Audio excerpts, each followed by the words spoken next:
Assalamualaikum warahmatullahi wabarakatuh. Perkenalkan, saya Yusrizal, calon guru penggerak angkatan 9, yang hari ini saya ditemani oleh kawan saya. Silakan, Pak. Terima kasih. Assalamualaikum warahmatullahi wabarakatuh. Nama saya Irwan SPD. Saya mengampu mata pelajaran Bahasa Indonesia, mengajar di kelas 8 di SMP Islam Batu Insan Madani Bukit. Baiklah, sebelum kami melakukan supervisi akademik di kelas nantinya, hari ini di pra-observasi saya akan menanyakan sejauh mana pengembangan yang telah disiapkan oleh observer sebelum nanti melakukan proses pembelajaran di kelas. Oke, Pak Irwan, gimana kabar hari ini? Alhamdulillah Pak Yusrizal sehat. Pak Yusrizal gimana? Alhamdulillah Pak Irwan sehat juga. Pak, ini mungkin kita sharing dan mohon waktunya sebelum kita melakukan supervisi akademik nanti. Saya coba menanyakan sejauh mana perkembangan yang nanti akan Bapak terapkan di kelas maupun tujuannya dan lain-lain seperti itu. Oke Bapak, kita mulai ya. Oke. Nah, yang pertama nanti tujuan dari pembelajaran yang akan Bapak capai apa saja? Oke, terima kasih Pak Yus. Nanti saya mengajar di kelas 8 dengan materi teks berita. Jadi anak-anak nanti tujuan pelajaran yang saya berikan, nanti siswa nanti bisa mampu memahami apa itu unsur-unsur teks berita. Selanjutnya nanti mereka bisa membuat sebuah teks berita dan meliput berita di lapangan. Mungkin itu tujuan pelajaran. Tadi tujuan pembelajaran tadi yang tidak dicapai yaitu yang pertama anak-anak akan tahu tentang teks berita, terus cara penerapannya di lapangan sampai dengan cara meliput berita yang bagaimana yang baik dan benar. Bagus sekali kawan. Oke, selanjutnya dari pembelajaran nanti area mana yang hendak Bapak kembangkan seperti itu, yang harus dikembangkan lagi? Yang pertama, anak-anak nanti bisa fokus pada cara membuat teks berita. Nah, setelah itu apa berita yang sudah dibuat itu mereka meliput. Misalnya tentang sampah, mereka meliput tentang sampah di lapangan tersebut sesuai dengan kondisi di lapangan tersebut. Saya berfokus pada teks berita. Berarti untuk pembelajaran kali ini lebih berfokus kepada teks beritanya ya, sehingga nanti penerapannya seperti contoh yang Bapak bilang tadi tentang contoh masalah sampah tadi ya, jadi mudah karena telah memahami teks berita maupun unsur-unsur yang ada di dalamnya, Pak ya. Oke. Nah, selanjutnya Pak, strategi apa yang akan Bapak gunakan nanti di saat pembelajaran? Oke, strateginya mungkin saya menggunakan dengan metode project based learning atau pembelajaran berbasis project. Nanti anak-anak berfokus pada cara membuat teks berita sesuai dengan proyek-proyek yang sudah saya tentukan. Oke. Berarti Bapak dari segi strategi menggunakan proyek ya, nah berbasis proyek. Oke. Jadi nanti berarti anak-anak mengikuti arahan dan bimbingan dari Bapak terhadap proyek-proyek yang telah ditentukan seperti itu. Ya. Oke. Selanjutnya Pak, media apa saja nanti yang akan Bapak gunakan di saat pembelajaran? Oke, yang pertama media saya gunakan yaitu yang pertama ada yang fokus nanti laptop dan HP. Nanti HP itu gunanya untuk anak-anak menulis sebuah video ya. Ketika mereka meliput sebuah berita itu media. Selain itu Pak? Yaitu mungkin sebuah teks berita. Nanti saya tampilkan di layar. Saya tampilkan sama anak-anak, setelah itu baru anak-anak bisa memahami apa itu teks berita. Wow, ini luar biasa nih Pak Irwan ya. Mulai dari tujuan pembelajaran, dari strategi yang Bapak terapkan tadi yang pembelajaran berbasis proyek, terus media yang Bapak gunakan juga cukup unik saya lihat ya. Saya dengar tadi ada yang fokus, ada media HP juga ya, agar anak-anak lebih lancar. Ini udah lumayan nih, bagus nih Pak Iwan. Ini pertanyaan terakhir nih Pak. Nah, untuk pelaksanaannya nih, kira-kira kapan Bapak laksanakan pembelajarannya? Oke, insya Allah saya laksanakan di hari Senin tanggal 22 Januari 2024. Oke. Jadi itu saja Pak. Terima kasih Pak atas waktunya Pak Iwan. Semoga nanti insya Allah kita berjumpa di hari Senin ya, di kelas di saat Provisi Akademik, dan apapun yang Bapak ceritakan tadi dan ini tadi semoga nanti diterapkan di kelas. Oke Pak Irwan, hanya demikian. Terima kasih sekali lagi Pak Iwan. Terima kasih Pak Yus. Assalamualaikum Pak Iwan. Waalaikumsalam warahmatullahi wabarakatuh.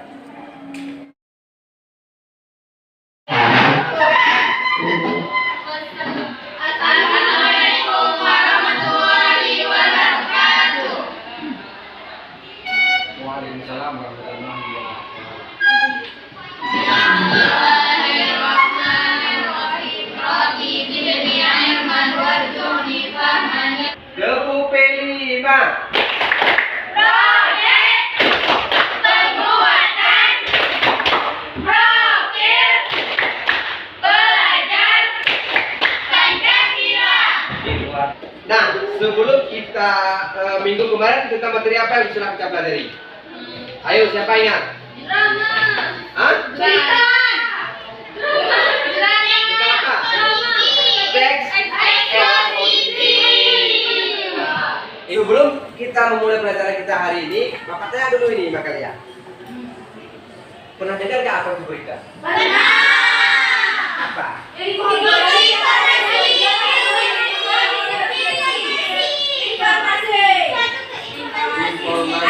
boleh. Suatu kejadian boleh, apa lagi? Kejadian atau peristiwa yang terjadi. Peristiwa terjadi boleh. Kira-kira di mana kalian lihat?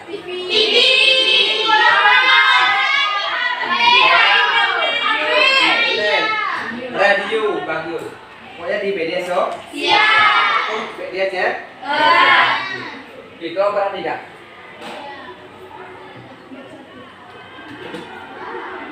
Nah, tujuan pelajaran kita hari ini adalah nanti kalian bisa memahami apa itu pengertian teks berita. Oke? Nah, sudah saya jelaskan tadi. Yang kedua, mengetahui unsur-unsur teks berita. 5W1 1H. Apa itu 5W1H? Atau bisa disebut dengan adiksi. Yang ketiga, mengetahui langkah-langkah menyimpulkan pokok-pokok berita. Nah, ini unsur-unsur berita yang Pak bilang tadi. Biasa dalam bahasa Inggris itu disebut dengan 5W1. Disebut dengan adiksi. Apa, di mana, kapan, Siapa, bagaimana. Oke. Yang pertama ada apa? Apa yang terjadi pada peristiwa tersebut? Nah, kira-kira terjadi sebuah berita tentang apa? Penculikan boleh. Apa yang terjadi dalam penculikan tersebut? Kejadiannya? Seorang menikahi anak kecil. Ya, boleh. Di mana peristiwa terjadi? Di mall terdekat. Iya. Kapan peristiwa terjadi? Siapa pelaku yang ada dalam peristiwa? Mengapa peristiwa dapat terjadi?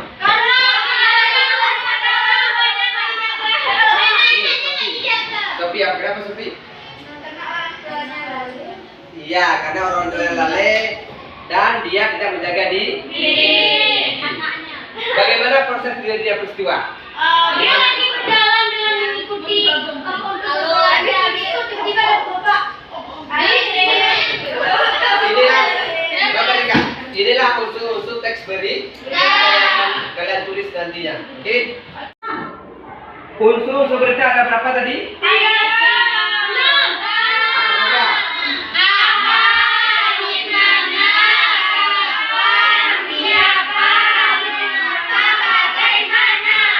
Mantap sekali. Nah, coba kita perhatikan video ini.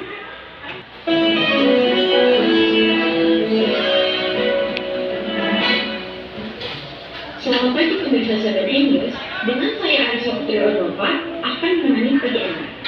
Seorang siswi SMP Negeri 09 dijemput pada saat pulang sekolah. Dalam keterangan resminya pada Kamis 9 Januari pukul 1 waktu setempat, Farhan mengatakan ia sudah bersama Sina Hairunnisa sejak pagi hari. Baik, Farhan sudah terhubung dengan rekan kami di TKP. Halo, Sofa. Ya, baik, terima kasih Aisyah. Namun saya juga perlu lihat jalan TKP bersama-sama dengan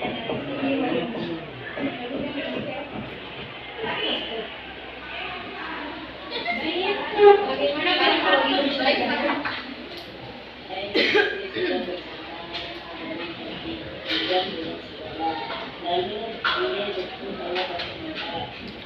Siapakah bapak-bapak itu?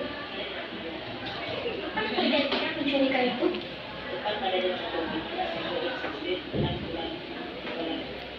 Apa yang membuat Anda curiga kepada bapak-bapak itu?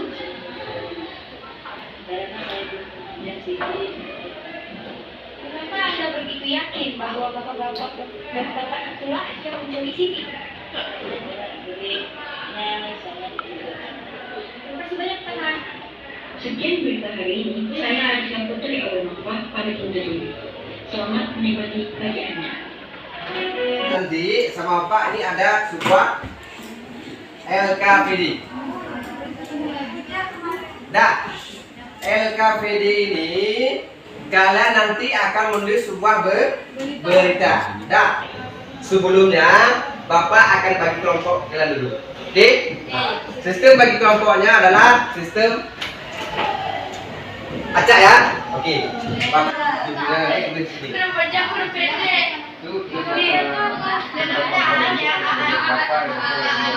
sekarang mulai kita presentasi ke depan. Kita kolaborasi ya. Satu kelompok 1, 2, 3. Kali ini saya akan mewawancarai warga di sekolah.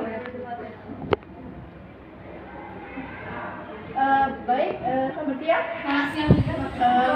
Nama Mbak siapa? Nama saya Naya. Boleh saya wawancara sebentar? Apa yang membuat lingkungan sekolah ini menjadi penuh dengan sampah? Banyak siswa-siswi yang setelah jajan tuh sampahnya nggak dibuang ke tong sampah, malah kayak seenaknya aja gitu buang sampah plastik ke sembarangan gitu. Jadi itu Gimana awal mula terjadinya pencemaran sampah ini? kebanyakan terjadi di kantin. Anak-anaknya nggak mau buang sampah sembarangan, padahal tong sampahnya udah disediakan. Oke, baik. Bagaimana cara siswa mengatasi sampah di lingkungan sekolah ini? Jadi guru-guru gitu kan rapat terus menemukan solusinya gitu, mengajarkan siswa-siswanya agar bisa mengolah sampah gitu dan membawa sampah ke tempatnya. Jadi salah satu contohnya tuh sekarang di monumen I Love Vincent Mandela itu dibuat oleh siswa-siswa dari botol plastik lalu diisi dengan sampah-sampah plastik lainnya dan dicat jadi bagus gitu. Jadi mereka bisa belajar mengelola sampah. Oke, baik. Saya Bawa Maira kembali ke studio. Baik, terima kasih rekan saya yang berada di TKP. Seperti dikatakan tadi, contoh dari hasil rapat dari guru-guru agar tidak menimbulkan banyak sampah adalah dengan cara mengolahnya. Juga sekarang sistem dari jajan anak siswa-siswa yang sekarang tuh nggak boleh lagi dibawa plastik ke gedung, dan jika tidak membawa tempat dari rumah harus makan di tempatnya langsung. Baik, saya sebagai presenter Alfa Irfani pamit undur diri. Selamat siang pemirsa. Oke, luar biasa. Kasih aktif buat kelompok 1. Luar biasa sekali. Nah, inilah yang mau saya Pak sampaikan tadi pada kalian. Nah, kita tarik kesimpulan pada pelajaran kita hari ini adalah teks itu adalah teks yang apa? Menjelaskan suatu Iya, yang menjelaskan suatu peristiwa itu sebuah berita, sebuah kejadian yang terjadi di mana aja boleh. Seperti tadi tentang sampah di lingkungan sekolah kita. Oke, luar biasa sekali. Oke, selanjutnya tolong kalian persiapkan karena waktu sudah habis, pertemuan kita cukup hari ini. Minggu depan kita akan masuk kepada teks teks drama. Kalau kalian belajar di rumah jangan sampai malas kan.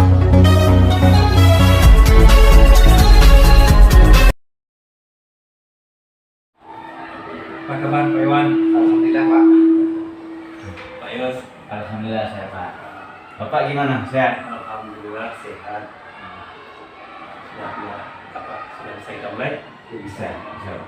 Baik Pak Iwan, seperti yang sudah disampaikan oleh Pak Yus, ya, hari ini kami mengadakan PG5, yaitu kegiatan intinya melihat kemampuan dari Pak Yus untuk melakukan coaching terhadap teman-teman sejolanya. Dan kebetulan diberi Pak Yus Pak Iwan ya. Ya. Baik, di sini nanti saya akan melihat prinsip-prinsip coaching yang diterapkan oleh Pak Yos, yaitu kemitraan, kemudian kreatif, kemudian ada memaksimalkan potensi. Di sini saya cuma mengamati nantinya, dan Pak Yos sama Pak Iwan melakukan percakapan. Sudah bisa kita mulai? Silakan. Pak Iwan, gimana kabar hari ini Bapak? Alhamdulillah Pak Yus sehat Pak Yus. Pak Yus bagaimana? Alhamdulillah sehat juga Pak Iwan. Ini mau meluangkan waktu Bapak. Ini kira-kira ada kegiatan nggak? Untuk sekarang ini lagi jam istirahat. Sebentar Pak Iwan. Ini mungkin kita sedikit bincang-bincang Bapak, dan mungkin nanti tanya jawab ya mengenai supervisi akademi kemarin. Nah jadi sebelum supervisi akademi kemarin kan kita di tanggal 15 kan telah melakukan pra-observasi ya. Jadi mungkin saya hanya ingin mengingatkan kembali Bapak bahwa ada beberapa area pengembangan yang akan Bapak capai seperti itu. Nah jadi seperti masalah waktu ya, terus masalah menampilkan beberapa konten video yang yang ada kaitannya dengan materi Bapak seperti itu. Jadi sebelumnya gimana perasaan Bapak setelah selesai supervisi akademi kemarin? Alhamdulillah luar biasa Pak Yus, dengan hal supervisi kemarin itu saya lebih mendapat lagi pengalaman dalam supervisi kemarin. Mungkin di hari-hari sebelumnya saya belum pernah melihat materi-materi yang sudah saya sampaikan. Luar biasa Pak Iwan. Jadi dapat ilmu baru lah Pak Iwan ya. Oke Pak Iwan, ini mohon maaf sebelumnya ada beberapa pertanyaan Pak Iwan yang ini saya ajukan di pasca observasi ini. Kemarin Pak Iwan kan telah kita lakukan supervisi akademik ya. Jadi ada hambatan atau kendala apa pada saat pembelajaran kemarin yang Pak Iwan alami? Oke, terima kasih Pak Yus. Kemarin saya beri materi tentang teks berita. Ketika kita mengajar pasti ada hambatan Pak Yus. Kemarin saya menemukan hambatan itu ketika saya memberikan anak-anak setelah proses pembelajaran itu, anak-anak saya suruhkan meliput sebuah berita. Nah, hambatan di situ anak-anak ketika meliput sebuah berita itu kurang efektif, jadi termakan waktu di situ. Itu mungkin hambatan yang saya dapatkan. Oke, berarti di materi teks berita kemarin kan 2 kali 40 menit itu maksudnya nggak terlalu tercukupi. Iya. Nah kira-kira hambatan itu di mana ya? Di bagian mana? Bagian ketika saya mengasih sebuah produk pada siswa, anak-anak itu meliput sebuah berita di lapangan tentang teks berita seperti itu. Jadi di situ anak-anak kurang efektif karena menghabiskan waktu, nggak cukup waktu di situ. Oke, di bagian mana anak-anak itu? Apakah di bagian proyeknya atau di bagian konten videonya seperti itu? Di bagian konten videonya, proyek dan konten video. Oke, berarti nggak maksimal ya, Ya. anak-anak kemarin. Nah, ini kira-kira yang harus Pak Iwan lakukan nanti apa untuk menutupi hal Oke. ini? Menurut Berarti di situ sudah Pak saya Iwan. lihat waktu tidak mencukupi. Jadi sebelum itu saya akan itu memanage waktunya. Waktu hal-hal yang kurang penting dalam pembelajaran itu saya cut terus seperti itu. Saya maksimalkan hal yang penting seperti meliput sebuah berita tadi, konten video tadi, di situ saya maksimalkan di situ. Mungkin hal yang terpenting itu saya kurangi waktunya. Intinya saya maksimalkan waktunya Pak Yus. Oke, berarti bagus ya idenya Pak Iwan tadi, yaitu dengan memanage waktu dan mengurangi hal-hal yang tidak terlalu penting ya di dalam materi teks berita tersebut. Nah, ini kira-kira menurut Pak Iwan untuk dampak ke anak-anak nanti gimana? Kalau pengurangan yang tadi Pak Iwan katakan. Oke, alhamdulillah kalau nampak pada anak sangat signifikan. Jadi setelah saya mengurangi hal tertentu tadi, anak-anak menjadi efektif dalam pelajaran tadi. Ketika saya kasih memberi berita, anak-anak lebih aktif pada situ, lebih lebih kreatif di situ. Bagus sekali ya. Nah, hal lain kira-kira agar anak-anak itu bisa untuk lebih efektif ya, dari proyeknya maupun dari dari pembelajaran teks berita tadi, agar anak-anak bisa menerima ilmu yang Bapak berikan itu apa lagi kira-kira?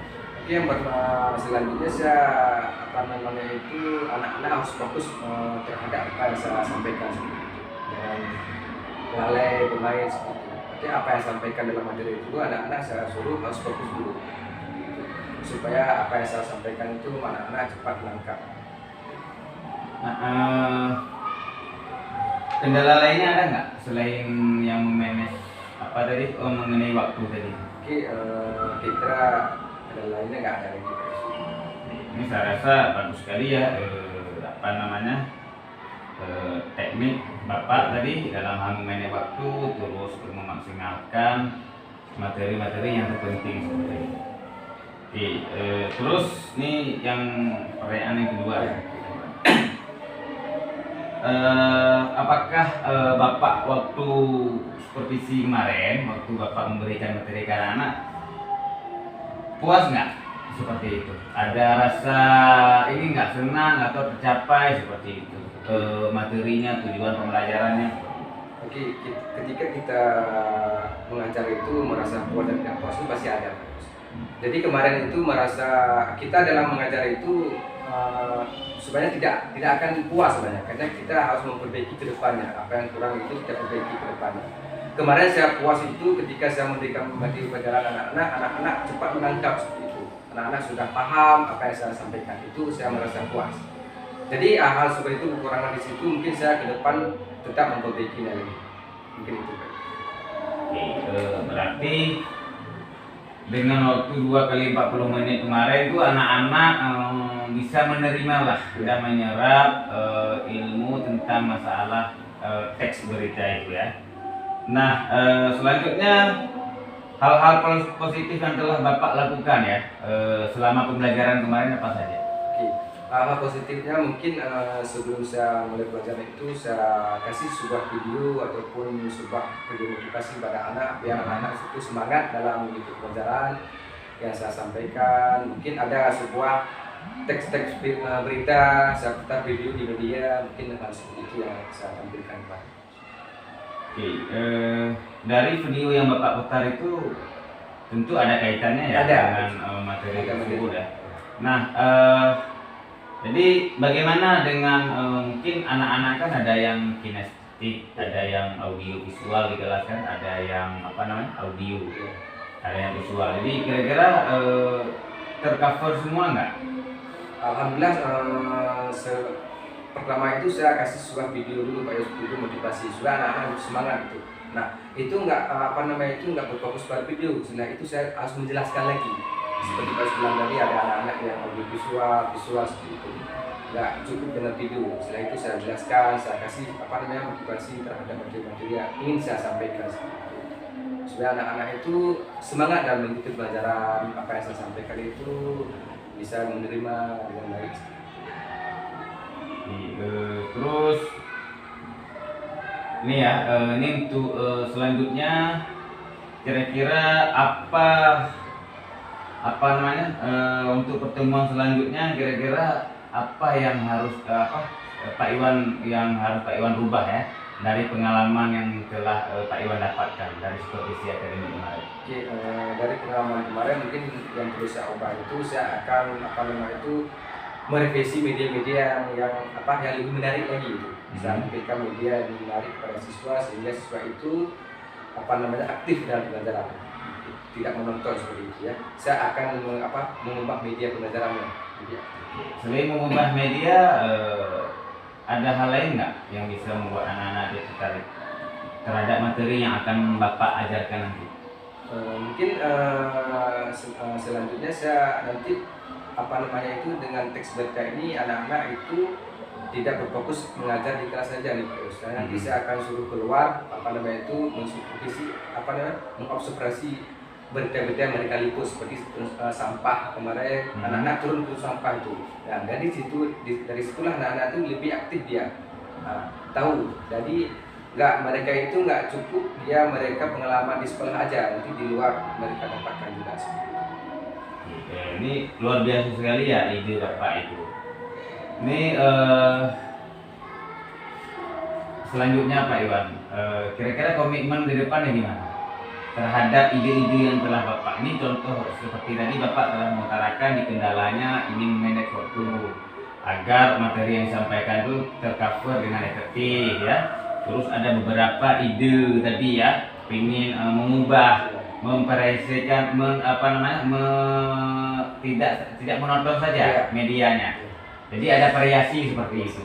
Jadi ini komitmen nih Bapak nih untuk ke depan, untuk pertemuan selanjutnya dengan anak-anak gimana? Oke, komitmen saya berarti apa yang saya sampaikan itu saya harus membuatnya kembali seperti apa yang saya sampaikan itu. Ini enggak saya bicarakan saja itu, saya praktekkan langsung pada siswa.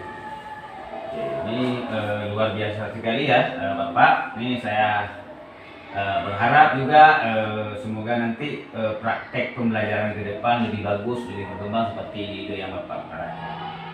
Nah mungkin sekian ya Bapak, sedikit tanya jawab. Ini mungkin pertanyaan penutup Bapak. Apa yang Bapak rasakan nih setelah kita melakukan coaching?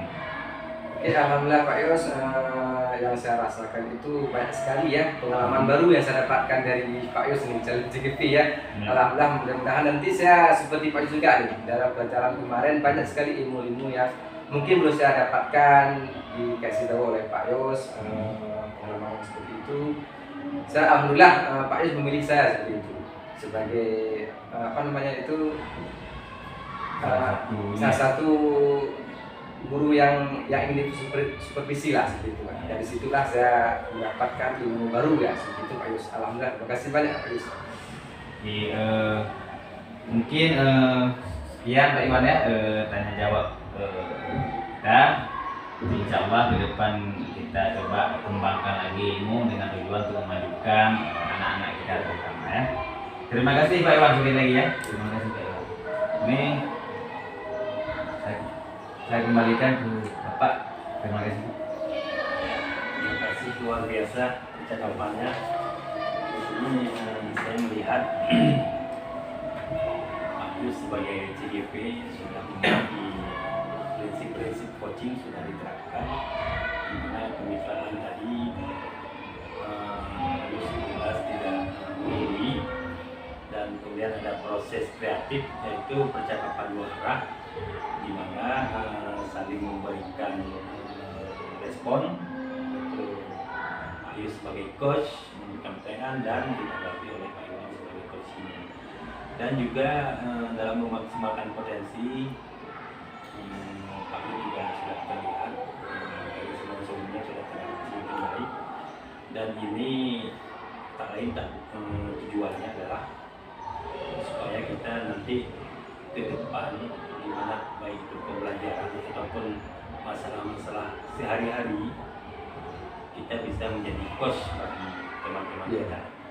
Terima kasih atas waktunya Pak Iwan. Terima kasih Pak. Terima kasih Pak.